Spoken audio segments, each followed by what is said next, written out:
know the drill.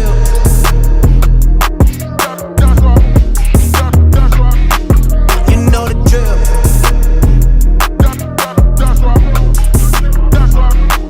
You know the drill. I'm a tip-top shape. They in tick-tock shape. I'ma fix my play. You know the drill. How's my hair look? Beautiful. Let's go. What's going on, everybody? Welcome to Rise and Thrive. I'm your host, Denzel Robinson. I'm super excited to get to talk to this lovely group of people today. I got my co-host right next to me as well, Mr. Justin Collier. If you guys are looking for habits coaching and mindset development, you can go ahead and give me a follow on Instagram at dzfit_performance. I'll hand it over to my man, Justin. What's going on, guys? I'm Justin Collier, also known as JustFitCT on the gram if you guys want some fitness inspiration. But if you also just want to check out visionary inspiration as well, check me out at JustVisionCT or Justin Collier with 2 R's as well.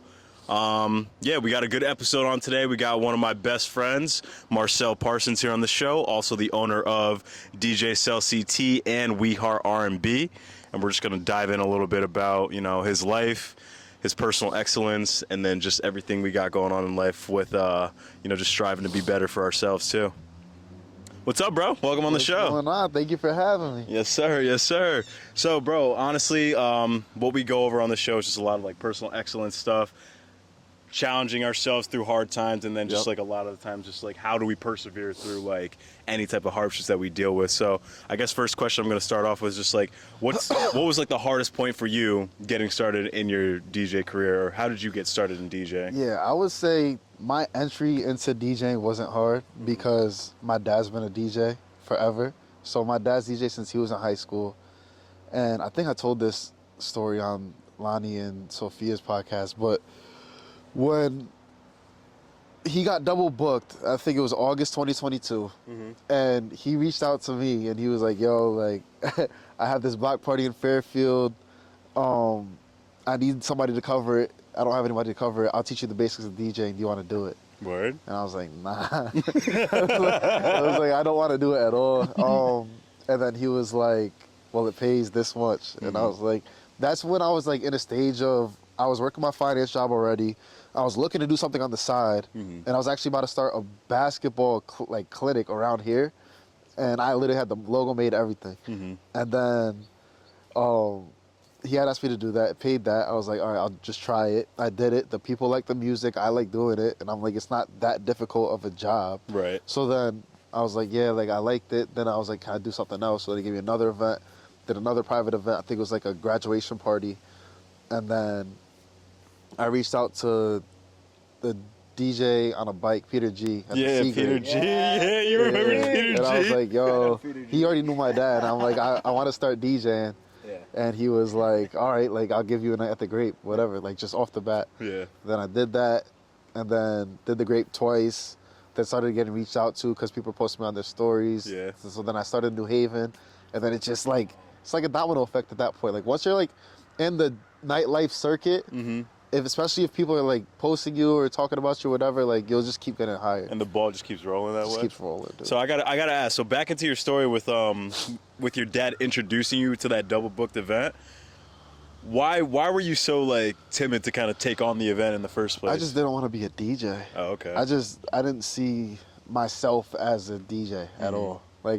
So first of all, I didn't even, when I used to go out before I started DJing, I didn't pay attention to who the DJ was. I was never into that kind of stuff. Right. So I never really thought of the DJ means I could do nightlife and do all this extra. I just thought private events. That's what my dad does. So I was thinking weddings, bar mitzvahs, 40th birthday parties, school events. I'm like, I don't want to do that. So, yeah. But once I started doing it, I'm like, I like it, for sure. Straight up. Definitely That's dope, bro. That's dope. Definitely like it. Definitely like it. And then, I mean, honestly, so now you're far into your DJ career. Do you have any other thoughts that you would say to your past self? To, I guess in the sense of would you have taken on that same opportunity, or would you have thought about taking on that same opportunity a different way, if coming to now? I think I moved correctly. I think that's why. Like I've only been DJing for 2 years, but not everybody, but a lot of people look at me as like I've been doing this forever, just because of how I maneuver. I think like I move in a strategic way. Like I try to do more than just DJ, basically. So. Right. I partnered up with promoters before, and I help book DJs for other events and stuff. So if you're reaching out and you're booking DJs for other events, they're gonna bring you to the stuff that they have Their a network event, to yeah. do. So that's how I was able to like. I've done basically every venue in Connecticut at this point. On Sophia and Lonnie's podcast, they were like, "Is there any place around here that you want to do?" And I said Tequila Escape, and I said Shrine. And within a week, not a week, within a month of saying that, Both the places hit I you got up? booked at both of the places. Like, it was crazy. It was crazy. So, yeah, I don't like. That's like crazy foreshadowing. Yeah. So in terms of DJing wise, like I guess if I get interested in like doing like the city or something, or I'm doing something in Boston in December, so like I guess venturing out a little bit. Excuse me. But I'm more focused on the R&B thing now. Like Right. that's just what And I'm trying to do. I guess that's what we were going to segment next into. How did you even come up with We Are R&B?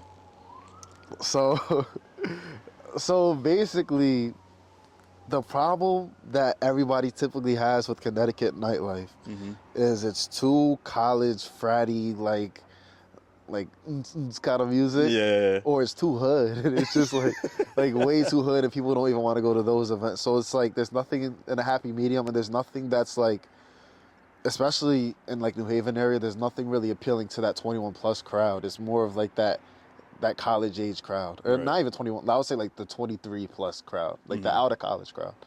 So I wanted to create something that I didn't feel was had a negative stigma around it. You know, Okay. like everything else, like going out and drinking, getting, all the way messed up and like doing all this ratchet stuff all the time. Like you wake up the next day and you're like, damn, like I just did all of that. Blah, Right. blah, blah. Like at these R&B events, it's like you feel good about yourself Yeah. after going to these, because you're there. Maybe you're talking to a new girl, or a girl talking to a new guy.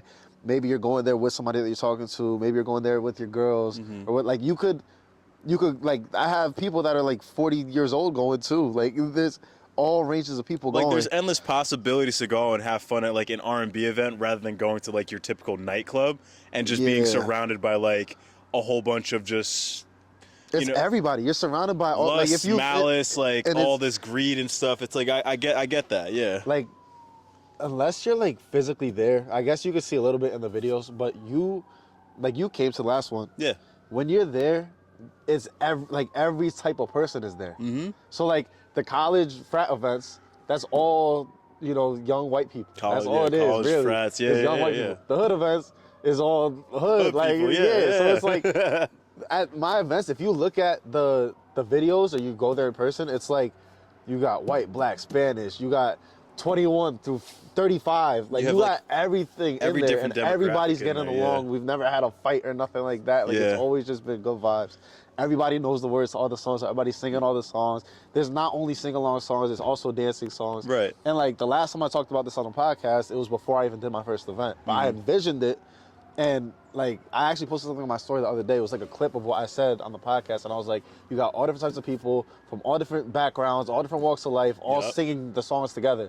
And then I cut it to a video of you see in the video, you see white, black, Spanish, and like everything in there, and Everybody. everybody's singing, and everybody's vibing, everybody got their flash out. Like That's cool, bro. unbeatable. Like there's nothing like that around here. I really like the fact that you wanted to start up an event to really just start bringing together like It's every community. demographic of people just so they could all enjoy like something in common together, which is dope. It's about that was what I was like really focused on, was building like a community kind of feel. Exactly. Yep. Where it's like, if you come to this kind of event, you're gonna be around quality people.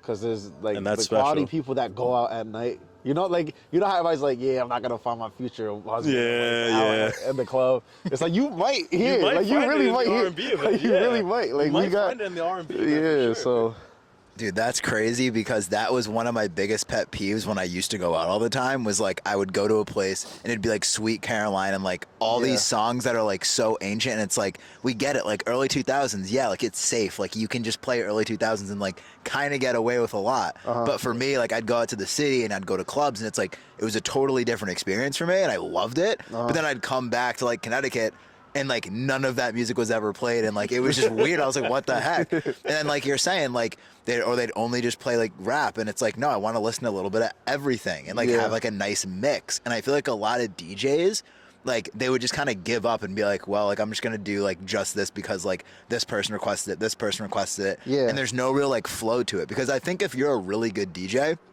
like sure, you're gonna have people request songs, but you're gonna find a way to move it in a way where like it flows. Yeah, so and you're not like, you know what I mean? Like, I love that. I say I take requests. I don't take requests. Like you can ask Good, me, like, good, like, good, people, dude. People come up to me, good. they'll be like, Cause "Oh, can I make a request?" I'll be like, "Talk to him." Tell him, and that's what I'm like, bro. I'm not playing that. Unless it's a song I was already gonna play, I'm not playing that song. I'll like get their phone and I'll be like, "Oh yeah, what do you want to listen to?" And they'll like put the song on my phone and stuff, and I'll show it to him, and it'll just be like, "Nah, I don't have it." Oh yeah, I'll say that too. I'll be like, "Nah, I don't have it. I have it. I'm not playing it." But so for the R&B event specifically, that's all R&B music. So that's all like we're sticking to that genre, but there's like we go from like the 80s all the way to current. Like we do everything for that. But me just as a DJ, just what you're talking about, I play everything. And I think that comes from growing up with a dad who DJs and just getting well versed in all different lanes of music. So like that's why I'm able to do an elementary school event and a 60th birthday party and a wedding and the club in the hood or the club in the suburb, like whatever it is, like or a boat party in Manhattan. But it's just you gotta be adaptable to whatever kind of situations are in front of you, and you gotta be able to like read the people in front of you, because everybody, all different types of groups of people like different kinds of music. So if you're playing your same set, because that's the music that you like at every single spot, you're not adjusting to the people that are in front of you. And I think it's amazing you said that too, because I think that can apply to everyone listening where, you know, you might go into one of your daily situations and you're trying to do something and navigate, but maybe you're just too in your own head, right? You're not really considering the other person's point of view or what they're saying to you or what that job might entail. You're not letting that come in. And I think that's a good point. If you can listen to your people and you understand the people that you're working with, you're going to be way more successful. Yeah, and I come from much better at your job too. And I come from sports, so that's like that was one of my biggest pet peeves about one of my old coaches was he would have his game plan before the game starts. And no matter how the game's going, he's making subs at this time. He's doing like everything was set before the game starts. You got to adjust to what's in front of you. Exactly. So that I feel like that applies to life in general. Like you got to read the rule, you got to adjust to what's in front of you, and you got to just make decisions one by one off that. No, like I'm 100% agree with that too, because it's always important to have a set plan going into new situations or even just going into any situation in general. But the important thing is what makes us humans is that we are able to actually pivot and make adjustments to that plan when it's not going our way. And that's the important thing, is just like having that self-awareness to know that you need to make an adjustment to your plan. Because, you know, obviously when everybody has a game plan going into a certain situation, like you want to hope for the best that's going to do well and like go exactly as planned. But when does anybody's plan That's life. go exactly to life's plan? Gonna throw hurdles at you. You know what I mean? Like nobody's plan ever goes to plan, but the whole thing is that you have that structure to go into that situation and knowing how to navigate. But if it doesn't go your way, then you can trust yourself to get yourself out of that situation if need be. But yeah, bro, honestly, that's we've been cooking lately, man. This has just been a really good opportunity to like get people on here.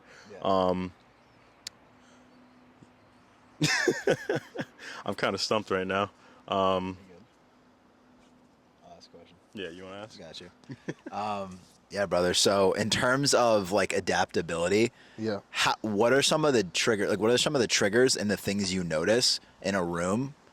DJ wise, and then after that, if you don't mind, just kind of tell us a little bit about your experience of like kind of just people watching when you have like time where you're not like just like locked in. Yeah. Tell me kind of about just kind of the things you notice in the room. I'm super curious like about that. In the club. Like, not in the club, but like crazy shit in the club. but just like the way people, you know what I mean? It's just interesting from that point of view. Yeah, as a DJ, I mean, clearly the biggest telltale sign is if people are dancing, right? So if people aren't dancing, that's on you. That's not, unless you're at like a private event and it's like they're really socializing or stuff like that. But if you're at a nightclub or you're even at a bar, if people aren't at least nodding their head, you're not doing something right because you're the DJ. So you set the vibe of the whole place. That's what I like about being the DJ is you set the whole vibe. So if people are dancing, you're doing good. If people aren't dancing, you're not doing good. If people are somewhat dancing, you're still not doing good because they're just kind of forcing themselves. Maybe they're drunk and just catching a little vibe or whatever. But I feel like the biggest sign is if the energy, like, first of all, I don't like to always use the mic, but if the crowd is like, you could tell that they want to get hyped up or whatever like that, you got to get on the mic and you got to not overdo it, but you got to say a couple of things that are going to get people amped up. Yeah, okay. And you got to play those kind of crowd room songs.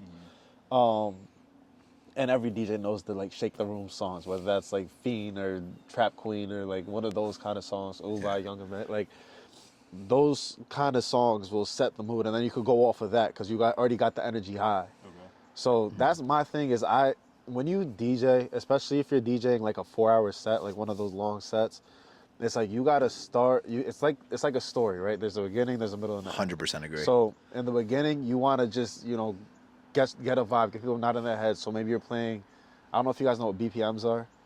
Beats So per that's minute. beats Yep. per beats per minute. Yeah. So with that, you might want to start with a little bit lower BPMs and just like people are getting their drinks, whatever. They don't have to be. Nobody's coming in just off the rocker. You know what I mean? Like you gotta You want to ease them into it. ease them Yeah. into it. Stay with the 90 to 100 BPMs. You could play a little like dance hall or like whatever. Just like good vibes kind of music, good energy in the club. Yeah. As the night goes on, then you're inching up into the 115, the 120, the 125, the 130. And then once you're at 130, the club should be rocking at that point.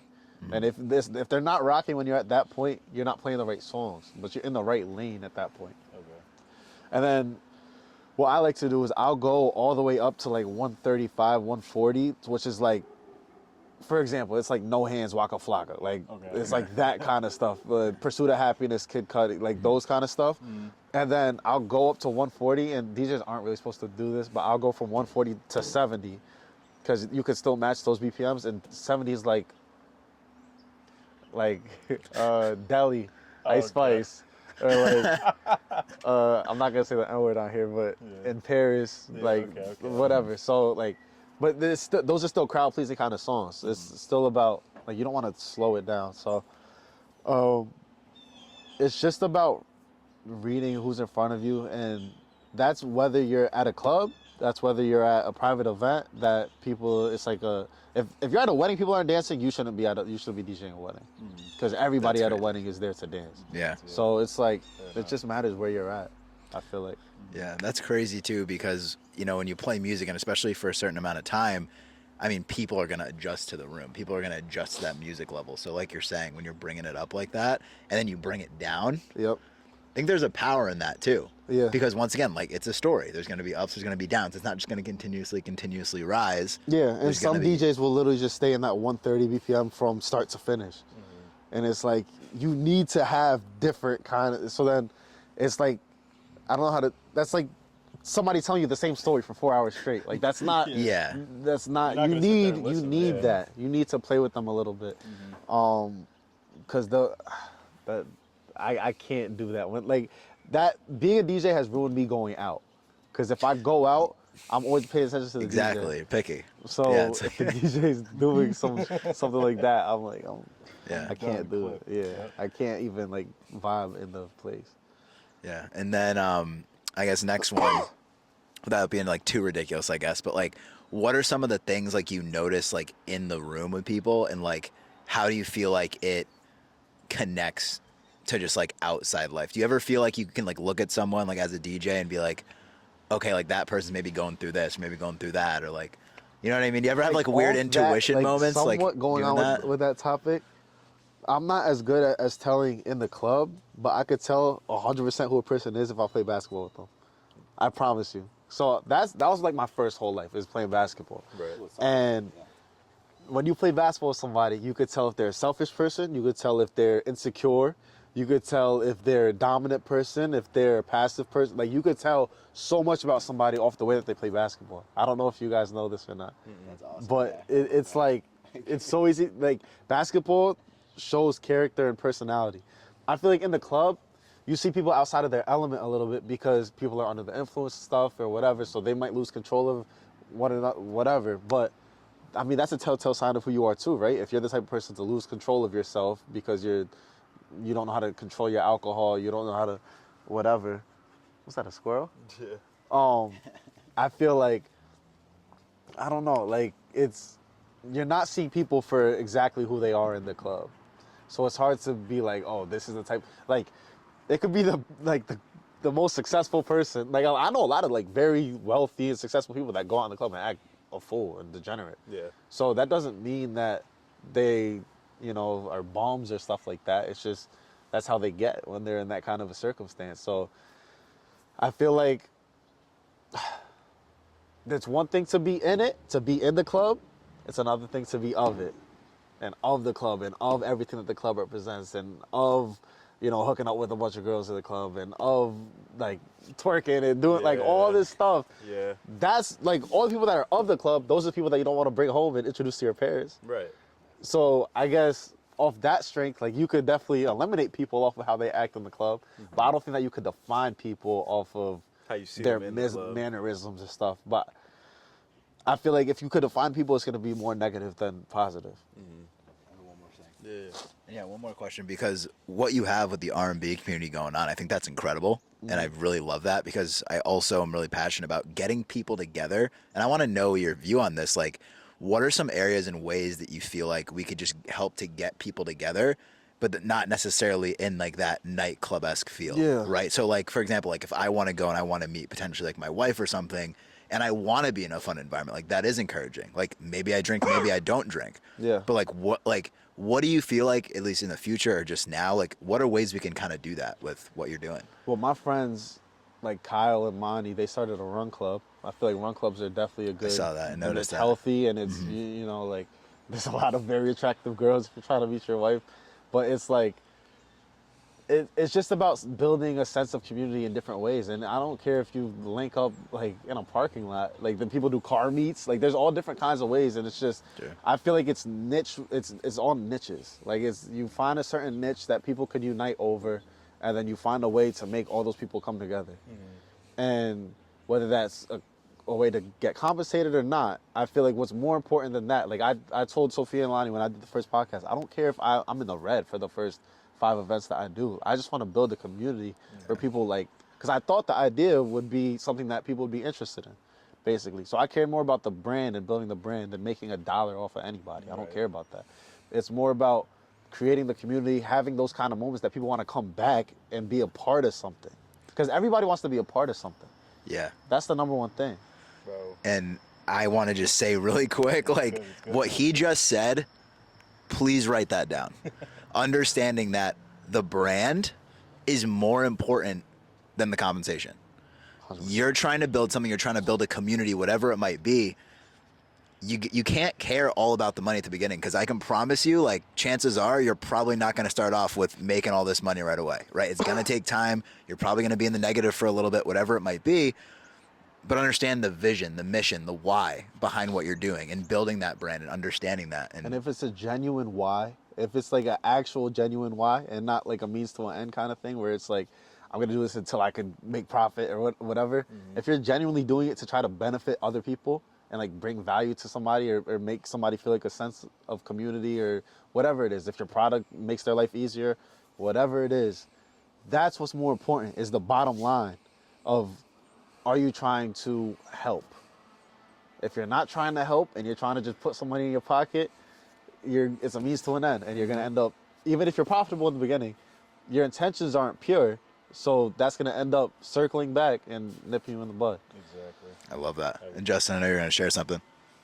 No, yeah, it's just bringing it back to, always needing to build your own garden, attracting your own butterflies, not going out and chasing, never chasing, you always just a sense of wanting to make sure that you bring the community to you, not having to go out and chase the fame, not having to go out and chase the money. You know, it's the worst thing about starting something new is when you are just worried about the destination, not the journey. You know, you need to be emotionally attached to what you're getting into rather than what you're gonna end up doing.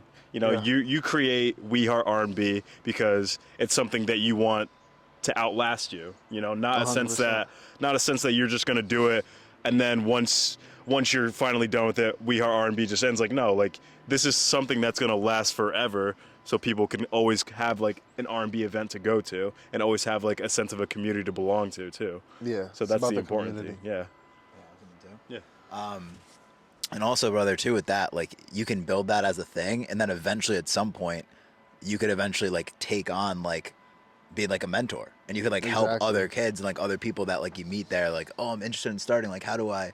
And like you can just kind of help to guide them and like show them how to do that. And that's how I even got to where I am now. Is I had mentors in this space. So like somebody like TJ, who's like I don't know if you've met TJ, but he's the one that puts on like the bar crawls and stuff. But when I was first making it known that I don't want to just be a DJ, I want to do more than just that, he was, all right, I'm going to start from the beginning. So I had a plan from the jump, from when I first started like knowing that, all right, I'm going to pursue this DJing stuff, right? My first plan was sit in the back seat, be a DJ, learn the industry, learn who's who, learn who's doing what, right? Like who's putting on the parties, who's the best DJs, who's the worst DJs, who's ethical, who's not ethical, like all of that kind of stuff. Who would I want to work with, who would I want to work with, and why, right? Step 2 was passenger seat, right? Like figure out who I want to work with and then partner up with that person, figure out how I can bring values to them, right? So TJ was that person. He was never weird when it came to money with me. He always looked out, like gave me like bookings if I wanted bookings, whatever. So I ended up partnering with him. I'm like helping him however I can. So I do finance full time. I'm helping with like the finance stuff. I'm helping book DJs. I'm helping whatever I could do, strategy calls.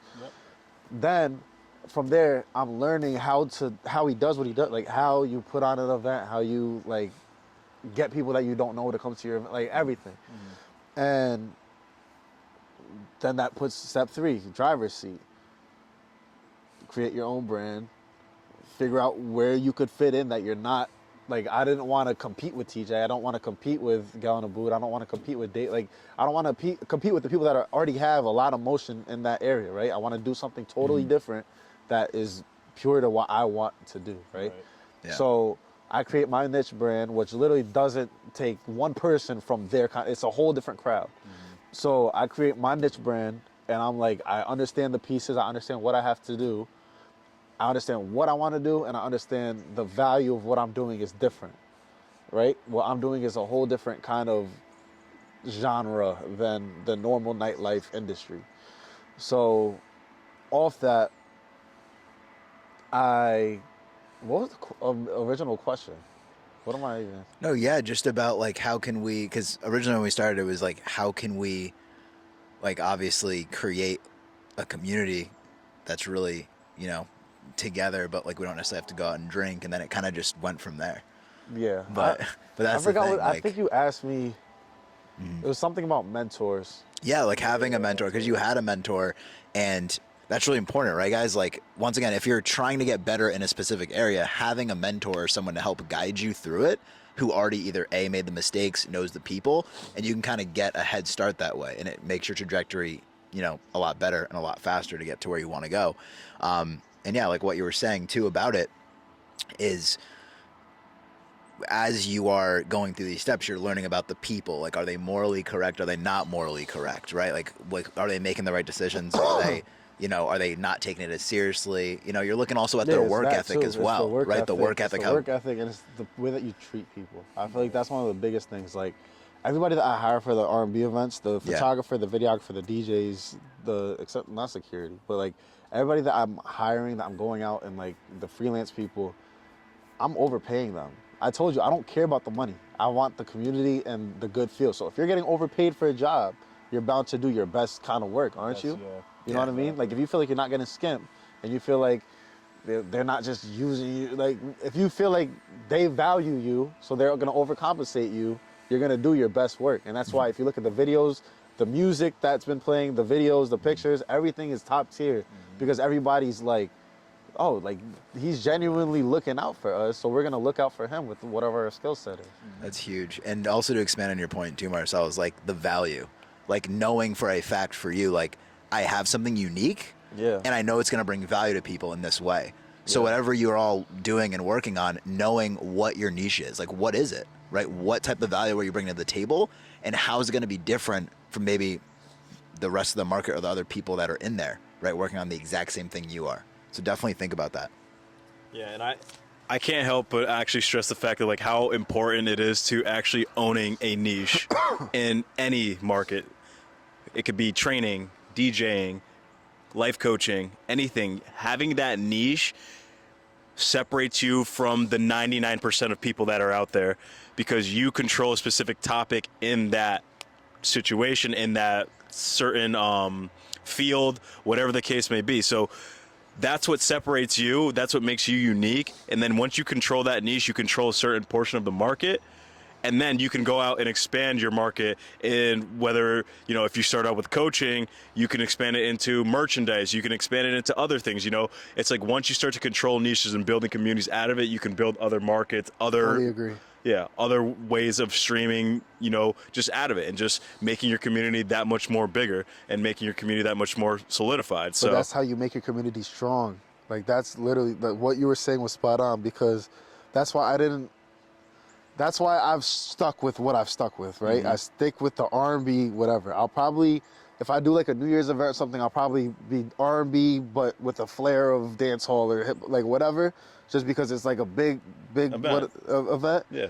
But if you keep it niche, that's how you create that community feel because everybody's on the same page, right? So if you try to stray away from that, you're basically doing too much. You're trying to juggle too many hats. Things. When if you keep it simple and you keep it focused, that's how you create that. And then as you said before, you could expand off of that once you have an established base. Established community, exactly. Yeah, then you branch. That's how big companies are formed. You start niche and then you start, you could acquire here, we could bring value here, we could add value here. It's not even like you're expanding into different niches. What you're doing is like you're expanding into different markets. So you're not just solely staying in that personal training, DJing, life coaching market. You know, you're expanding into other markets that will benefit your company and making your company that much more, you know, what's the word I'm looking for? Multiple talents. Diverse. There it goes. That's awesome. Yeah. So in terms of just you looking down the line in the future, like what are some of your goals and ambitions of like where you think this is gonna go? So have you thought about that? So nightlife is a very cutthroat industry. So I try to not say too much publicly because people will try to step on your toes. Okay. They'll try to step on whatever you're trying to make happen before it happens so that doesn't interfere with whatever they're trying to accomplish. So let's just say my PR answer is that similar kind of event in a bigger setting. I love Let's it. say that. Sweet. And I don't want to go into detail about that. No, But that's fine, yeah. I already have, so put it this way, I have an R&B event once a month already booked through March, and I'll probably keep that going, and it's all different venues. Cool. So I'm trying not to, it'll probably end up turning into a tour kind of thing. Cool, man. That's Put it that awesome. way. And do you feel like you're ever going to do it, like make it like full time? Or That would be great. yeah, you want it? Yeah. If I scale it to the point that it's bigger, like think like really big, Yeah, like bigger of course, yeah. kind of venues, and I still do it once a month, or even if it's really big venues, it could be less than that. But yeah, I mean, if it has to make sense, but if it makes sense, then yes. But if it doesn't make sense, I'm never gonna leave my finance job unless it fully makes sense. Like no, put it this way: I'm never gonna leave my finance job until it doesn't make sense for me to be there. Okay. You know what I mean? Yeah. It's like, why am I? It makes no sense for me to be here. Why am I here? Otherwise, I'm not gonna leave that. Because Yeah. the benefits and everything like that, like paying healthcare Of out course. of pocket and doing Yeah. all that kind of stuff out of pocket is Yeah. ludicrous. And it gives you like the flexibility to kind of do what you need to do too. Exactly. And I like my job. I like where I work. good. So. Thank you, Gotta brother. love your job, man. Don't get me wrong. I don't love it, but it's stable. It's a good job. I'm good at it. It's not over stressful. It's not like, and I'm able to. It still allows me to work on whatever I have to work on outside of it. My boss was talking to me a couple of days ago about about like just working habits in general and work ethics, and he gave me just basically like a 48-hour rule during the work week. So you work 48 hours, and how you usually want to structure out that work is you want to have 2 things that you're very passionate about doing that you literally wouldn't give a second thought about doing. So those make up the majority of your work week, and then you have that one thing where it's just like, all right, it's work. Yeah. And that's usually like your 9 to 5 or whatever the case may be. But that's usually how a good structured work week would look. 48 hours, 2 things of doing you love passionately. So in your case, if DJing and We Are R&B were your passions, and then your 9 to 5 being finance is like your work job. So like how you have yourself structured right now is quite literally perfect for any person that's looking to have a like successful career. Other people, on the other hand, they'll fill up that 48-hour work week with just work, and every day they go into work, they're dreading it. Yep. You never want to have a sense of like you're dreading something, because that's not going to give you the motivation to go out and actually wanting to make yourself better in any sort of way. Because if you dread the work that you hate, how are you ever going to make yourself into a happier person, into wanting to build a community, into wanting to build, into just wanting to build like your business in general? It's like you're not going to find any type of new things about yourself being stuck in a place you're not happy with. So I agree somewhat, because I also do agree. I mean, I also do believe that there are times that people have to pay their dues, and you have to push through. And sometimes you need to do what you have to do to stack a couple dollars in order to open a door for you to do something. Absolutely. So if you're in a position that you feel like you're stuck and that you're in a rut or whatever, you dread going to work, and that doesn't mean quit. That means do what you got to do. And then you work 8 hours a week or 8 hours a day, right? You still have, what's the math on that? 16 more hours, right? And I'm fighting, but it's been a long weekend. So you still have 16 other hours in your day to do something that's productive towards whatever your next goal is. Yep. But don't just be complacent in a job that you don't like. That's more where I stand, is if you're in something that you don't like, don't just be like, all right, it is what it is. I'm just going to chalk it up and keep going, roll with the punches. Nope. It's like, no, do your 8 hours and then be ambitious and do something else productive and work towards something else. Exactly. And that's where I was when I first started working, is I didn't know what I wanted to do. The DJ thing ended up falling in my lap, thank God. But even if it didn't, I was about to start the basketball thing, because I'm like, this working 40 hours a week, just the 8 hours. First of all, I feel like I'm wasting time afterwards, because it's like you're waiting on a promotion, you're waiting on, whatever the next step is in your job. You have no control over that. I wanted something that I had control over, what I could do. And I feel like a lot of people want to have control over something in their life, especially when it comes to compensation. Absolutely. So that's what I like about the DJing and the R&B stuff, is this goes as far as I take it. If I work, that's why the R&B thing has done well, because I have worked so hard. Think about DMing like 1,000 people, like every month, at least like twice a month. I'm following people like 50 to 100 people, and I'm giving game right now. People don't even know about me. I'm following like 50 to 100 people off accounts that are similar to mine, of people that may like my thing. If they don't follow back, I unfollow them. But if they follow, then I'm reaching out. Oh, you look like the type of person that might like this kind of event, blah, blah, blah. That's how I've sold out the first 2 events that I've done. And this event that I'm doing next week is about to be sold out as well. It's at like 270 something pre-sales right now, and I could max it at 500. And most people buy the day of or the day before. But I think, especially if you create a social media and you're in any kind of niche, go through the people that are around you that have a similar kind of niche, go and follow their followers, because their followers clearly like whatever that kind of content is or whatever that kind of group is. And then if they follow back, interact with them and see if they're interested in what you got to give. Don't just try to sell somebody, don't force it, but try to make a genuine kind of connection. You look like the type of person that might like this or whatever. And if they interact with you, great. Then you have somebody new that could help boost your business. If not, cool. Maybe that's not for them. The thing that I heard like a couple weeks ago, I keep getting stains all over my thing. I think it's from this. Not everybody likes chicken. So that means like not everybody's gonna like what you got to offer, right? Yeah. So like you can't get mad at that. That goes in the girl realm too. Like not everybody's gonna like you because you're not everybody's type. That's fine. You shake it off, you go on to the next. Like, so that's the same thing in business. And not everybody's gonna like your product. Not everybody. You think everybody likes R&B music? No. There's been a bunch of people that's like, no, it's just not my thing. Like, all right, cool. Like, what? That's fine. So, but there's also a million other people out there that do. So focus on the people that do. Don't focus on the people that don't. Big point, honestly, man. It's just like you don't have to go out in life just trying to please everybody, bro.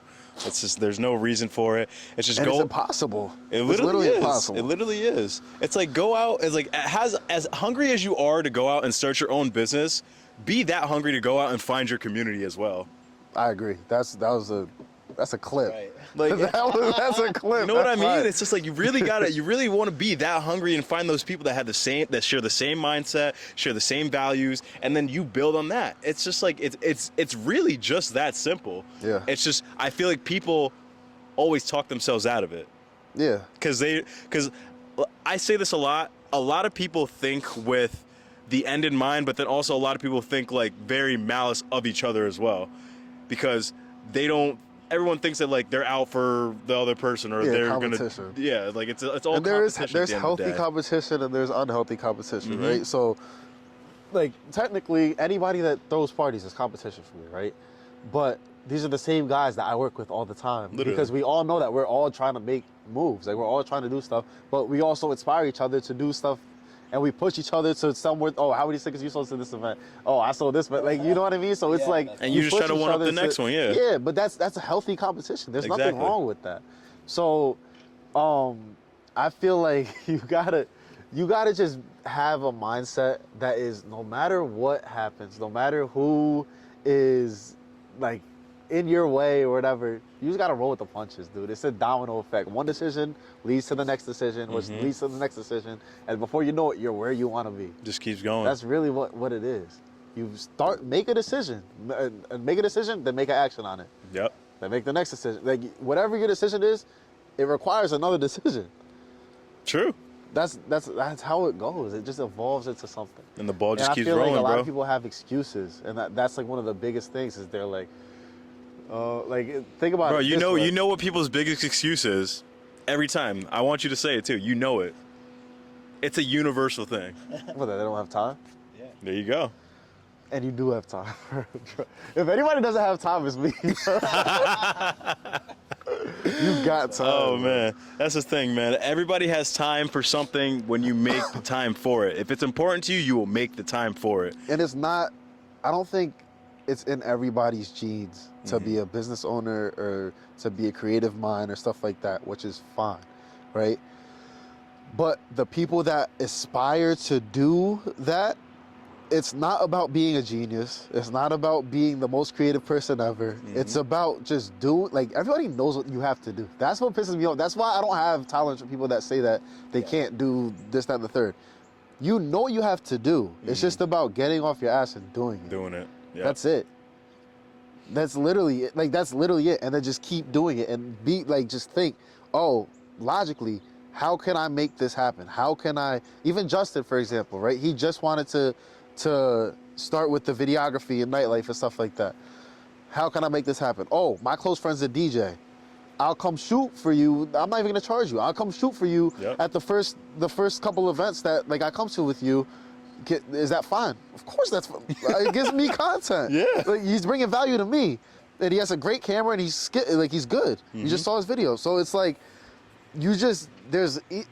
entering markets is like one of the easiest things ever. But building yourself up in that market, that takes the work. That's the grit, bro. That's the grit that you need to kind of keep yourself into, bro. Because that's where you're gonna reach. That's where you're gonna start hitting all your obstacles. You'll get that first good job, and you're like, all right, I'm doing well. So you're on that upward slope, right? And then boom, some other dude comes and trashes on your toes, and then boom, you just hit that mean downward slope, and then you're going down. But that's the story, you know. How are you gonna react in that point where you get your toes stepped on? You either gonna go up, or you're just gonna keep stooping down low. And most people, bro, that I know at least, every single time, up, up, up. The story of success is never linear. It's always gonna have the humps and the bumps, and every time that you actually reach an obstacle, you're learning something new about yourself. So that just makes your mental capacity that much stronger too at the end of the day. Yep. That's how you learn lessons. Exactly. Well, yeah, man, this conversation has been awesome. I'm like super happy you came on today, and you know, just spreading the word. I think what's also really important to understand for our listeners too, it's like, once again, Marcel's a DJ, but that doesn't mean like, I don't want you guys to have any type of connotation with any of that stuff, right? Like, remember, we are all professionals in what we're trying to pursue and what we're trying to do, and we can all learn from everything that we're doing here, right? In terms of whatever it is. Every single person, any profession you do, requires some type of effort. It requires some type of work. It requires a process, right? And I'm sure you obviously have a process at this point, and he was lucky enough to share that with you guys. So any of you that are trying to aspire to be a DJ, right, you can make sure you're taking notes and paying attention to that stuff. So, brother, anything else that you want to share about today that just let everybody know? Basically, what we talked about today is linear across anybody trying to start a business. It's not specific to DJ. It's not specific to promoting or fitness or anything. It's any business that you're trying to start from the ground up. Like the We Heart R&B account started with 0 followers this June. I started this June with 0 followers. It's like at like 1,500 right now. Wow. And that starts from 0, right? So that's literally coming from the ground up. No bought, nothing. Not buying anything. It's all genuine connections. You got to be genuine, and you got to want people to gain value off of what you bring. That's how you're gonna end up. That's where the money comes. The money comes later. Exactly. You don't worry about 100%. the money. Like if you're getting into starting a business because you want to be rich fast, that's purely the wrong intentions. It's not gonna work. That's how you're gonna make worse decisions. Think about it this way, right? Like if you're gambling, and you want to get rich quick, you're gonna put in more money, then you're losing more off the bat. Whereas if you're steady and you're doing the same thing over and over, you're probably bound to increase. You're probably bound to do so. Nothing is supposed to happen overnight. And if you're profitable off the bat, great. If you're not, figure out what it is that's not clicking and adjust there. You have to be very I feel like that just lacks a lot in this world right now. Is people don't critically think that much. Having the ability to pivot. Exactly. Have the ability to just assess a situation, right? Figure out, and this goes for everything. This isn't just even business-wise. Yeah. I can go on for that's a whole Yeah, other this is tangent. everything. Yeah, that's right. Assess what's in front of you. Assess what you see. Assess everything, and make a conscious decision on your own. Don't go off of what everybody else says. Yep. Don't go off of the group thing. Don't go off the agenda setting. Like whatever the media is saying or whatever. Don't go off of that stuff. Go off of what you see for yourself. Maybe have a couple strong-minded peers around you that you could bounce ideas off of. But don't just be like, oh, I saw this, that, and that. So that's what it is. You got to do your own research. And I want to expand on that point too about having those core group of people that you actually connect with that have a similar mind chemistry, right? That's talking about the mastermind. So literally having a group of people that understand the goal, understand the vision of what's trying to be accomplished, and then ultimately being able to help each other through those issues, right? Being able to problem solve. So not just the individual problem solving you're talking about, but like you just said too, you have a couple of those core people. Super powerful, because that's really how you move mountains. 100%. Right? That's awesome, dude. Let's go. To honestly finish it off, everything's better with a team. It's like obviously I know people have their own individual talents and successes and, mindset and creativity, whatever the case may be. But if you have a core set of guys around you, it's lights out. Lights out. It's lights out, It's not even a because question. you could have two guys to your left, to your right, and they could have the special talents that you lack, And that's what makes a great team, when everybody is specialized in one certain topic and you all help each other out at the end of the day. That's what creates a great team. That's what creates a great camaraderie and brotherhoods and just a great business aspect in general, if you want to take it there, you know? Obviously, I know people can be successful on their own, but, you know, the best way to do it is just having a core set of group guys around you that share the same mindsets, share the same values, and it just makes everything that much easier when you guys are trying to level up together. So, And they'll also hold you accountable. exactly. And that's the biggest thing. That's the biggest thing. Like, I'm not even gonna go into that. A great example, bro. It's just like, you know, if you feel like you're getting too comfortable and your boy comes on you, it's just like, yo, you need to get up off your ass and start doing some more stuff. Yep. And the person that's being said to, if you take that in the way of like, oh, he's getting on me, this and that, bro, you're not meant to be in that group then. Because if you can't take criticism in that type of manner when your boy's actually looking out for you, I'm sorry, but that's not the mindset to have. Exactly. You need to be able to take criticism. You need to be able to take criticism. That's what I'm trying to get at. 100%. I'm not saying the person that's there saying like, oh no, don't talk to me like that. Like, no, you can't be like that. You need to be able to take criticism. You need to be taken on the chin of your neck and just have enough confidence in yourself, and have enough confidence that your friends are looking out for the best for you. Exactly. Right? That they want the best for you, so they're gonna make you feel a fool if you're not doing the right things. Mm-hmm.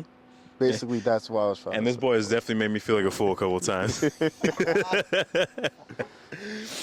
I think it's been a great episode, boys. Honestly, we'll catch you guys on next episode. Please make sure to like and subscribe and comment. And comment too. Once again, I'm Justin. I'm Denzel. I'm Marcel. You go follow me on Instagram, djcell.ct, or the R&B account is We Heart R&B. We'll catch you on next episode, guys. Peace. You know the drill.